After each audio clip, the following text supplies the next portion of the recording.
السلام علیکم ورحمۃ اللہ وبرکاتہ۔ امید کرتا ہوں آپ تمام ناظرین خیریت سے ہوں گے۔ رب اشرح لی صدری ویسر لی امری واحلل عقدۃ من لسانی یفقہوا قولی۔ ناظرین، آپ کا ہمارا اسلامک چینل نورانی کلام میں خوش آمدید ہے، خیر مقدم ہے۔ ناظرین، آج کا ہمارا سبق تختی نمبر 14 کا پارٹ 2 ہے۔ اس سے پہلے والے ویڈیو میں ہم نے پارٹ 1 تختی نمبر 14 کا پارٹ 1 پڑھا۔ آج ہم پارٹ 2 کو پڑھیں گے۔ تو چلیے ناظرین شروع کرتے ہیں۔ ناظرین، شروع کرنے سے پہلے ایک چھوٹی سی گزارش ہے، اگر آپ ہمارے چینل میں نئے آئے ہیں تو ہمارے چینل کو سبسکرائب کر لیجئے، ساتھ ہی ساتھ بیل آئیکن پہ کلک کر کے آل پہ کلک کر دیجئے تاکہ ہر آنے والی ویڈیو کی نوٹیفیکیشن آپ تک پہنچتی رہے اور کوئی بھی سبق آپ سے چھوٹ نہ پائے۔ تو چلیے ناظرین شروع کرتے ہیں۔ اعوذ باللہ من الشیطان الرجیم، بسم اللہ الرحمن الرحیم۔ ناظرین، اس سے پہلے والے ویڈیو میں کہ جس سبق میں را کو پر کر کے پڑھنا چاہیے اس سبق کو ہم نے پڑھا تھا۔ آج اس سبق کو ہم پڑھیں گے جس میں را باریک کر کے پڑھا جاتا ہے، جیسے آج کا یہ سبق ہے ہمارا، اس میں را باریک کر کے پڑھیں گے۔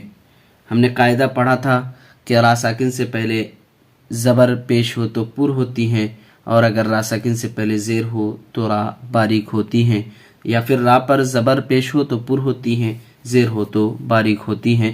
تو باریک کی مثالوں کو آج ہم پڑھیں گے۔ دیکھیے، امرت، امرت، امر نہیں پڑھیں گے، امرت، حمزہ پیش او، میم را زیر مر، امر، تا پیش تو، امرت، منہمر، میم نون پیش من، ہا زبر ہا، منہا، میم را زیر مر، منہمر، وصبر، واو سا زبر وس، با را زیر بر، وصبر، من شر، میم نون زیر من، شین را زبر شر، من شر، را زیر ری، من شر، اخفا کا قاعدہ ہوگا اس لیے گنہ کر کے پڑھ رہے ہیں ناظرین، کیونکہ نون ساکن کے بعد حروف اخفا کے 15 حرفوں میں سے شین آیا ہوا ہے، اس لیے گنہ کر کے پڑھیں گے۔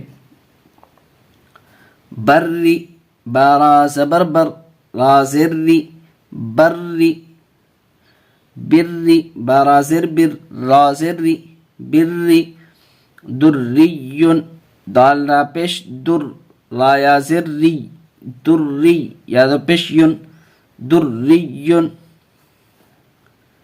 مستمرن، میم سین پیش مس، تا زبر تا، مست، میم را زیر مر، مستمر، را دو زر، مستمر، ذریتن، ذال را پیش ذر، را یا زر ری، ذری، یا زبر یا، ذریہ، تا دو زبر تن، ذریتن، تحرم، تا پیش تو، حا را زبر حر، تحر، را زر ری، تحری، میم پیش مو، تحرم،